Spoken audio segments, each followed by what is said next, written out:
D and F Block elements, unit 8, about all the properties of such group is already explained. Now we are talking about example 8 in NCERT given on page number 224. What is meant by disproportionation of an oxidation salt? Give an example. Disproportionation reaction क्या होता है, ये point पहले आप clear कर लीजिए, कैसे आप आइडेंटिफाई करेंगे. When same element becomes oxidized as well as reduced in any chemical reaction, then this such reaction is called as disproportionation reaction. For example, oxidation number of Mn in MnO4 2 minus. Alak know well about determination of oxidation number. MnO4 2 minus, that is X minus 8 is equal to minus 2.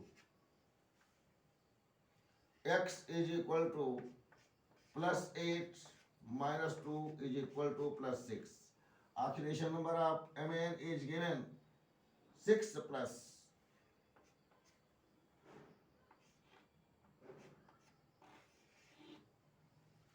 In this question, oxidation number of Mn in MnO4 minus X minus 8 is equal to minus 1. X is equal to plus 8 minus 1 is equal to plus 7. And oxidation number of Mn in MnO2 is X minus 4 is equal to 0. X is equal to plus 4. Then oxidation number of Mn is plus 4.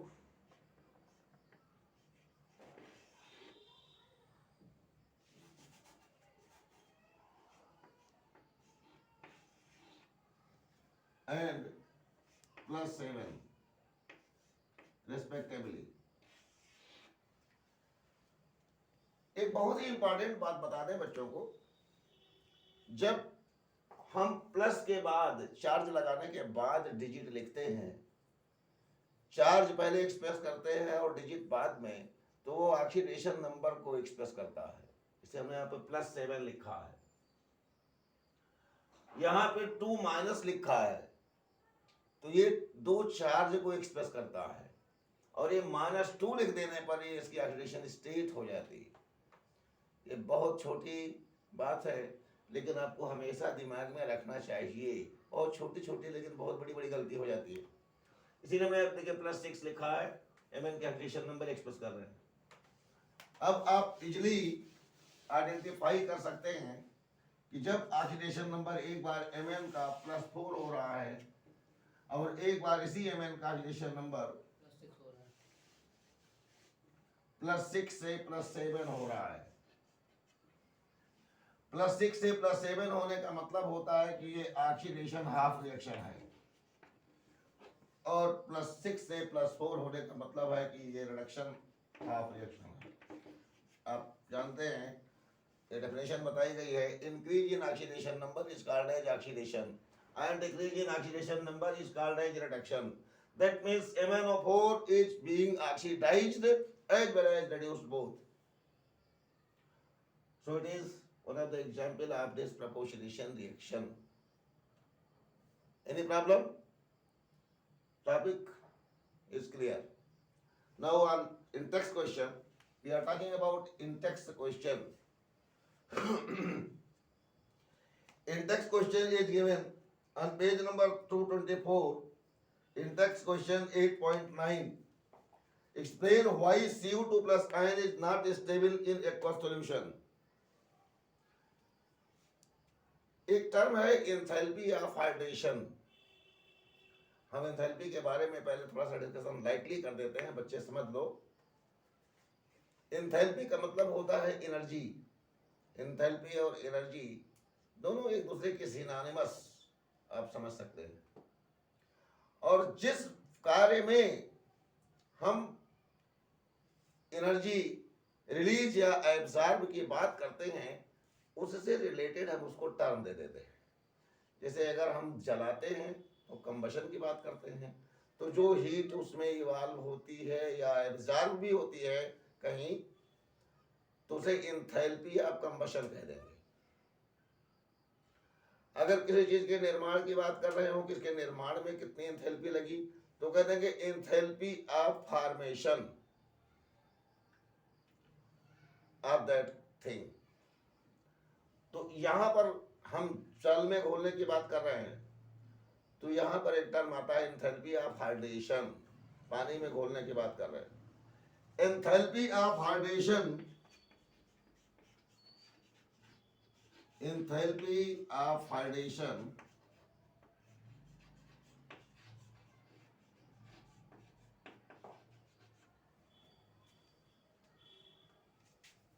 Of Cu plus is comparatively very low, is comparatively very low than Cu2 plus. So अब आपको question ही जोड़ देना है। So Cu2 plus ion is less stable, is not stable in aqueous solution. Question आगे जोड़ देंगे। So Cu plus ion is not stable in aqueous solution। ये आप आगे क्वेश्चन जोड़ लेंगे, आंसर बन जाएगा।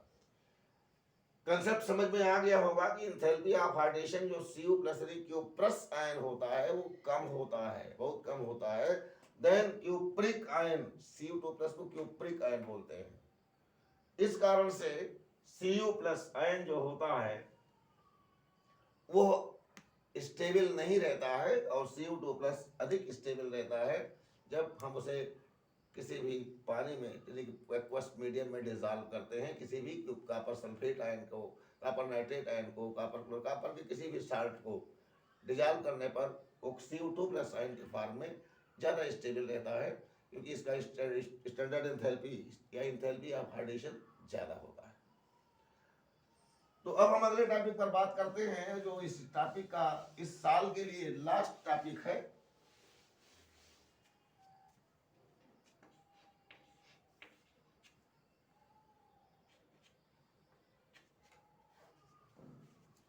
लास्ट टॉपिक आपका जो इस यूनिट का है, oxide and oxo anions of metals. Oxide and oxo anions of metals.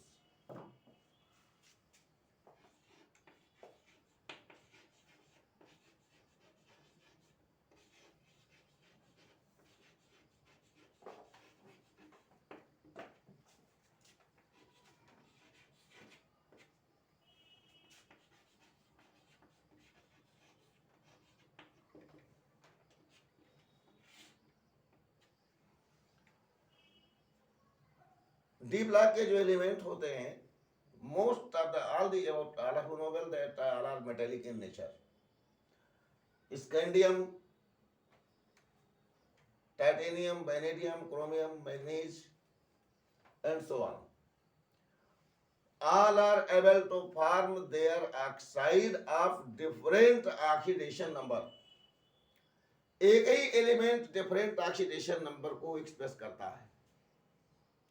जब वो ऑक्सीजन से रिएक्शन करते हैं तो उनमें स्कैंडियम केवल एक ऐसा एलिमेंट है जिसकी ऑक्सीडेशन नंबर 3 होती है, आपने पढ़ रखा है।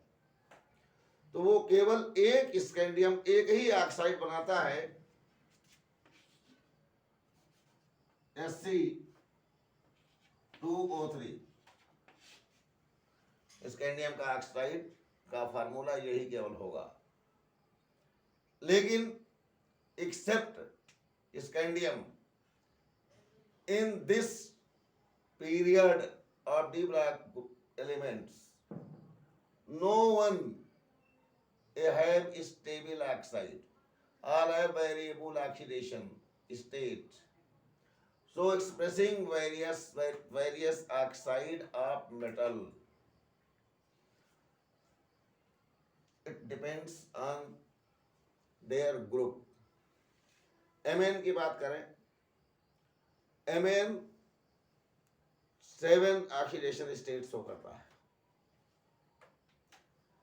O +7 +5 +3 and +3 onward. इस प्रकार से आप देखते हैं कि मैग्नीज ऑक्सीडेशन नंबर वेरिएशन में शो करता है।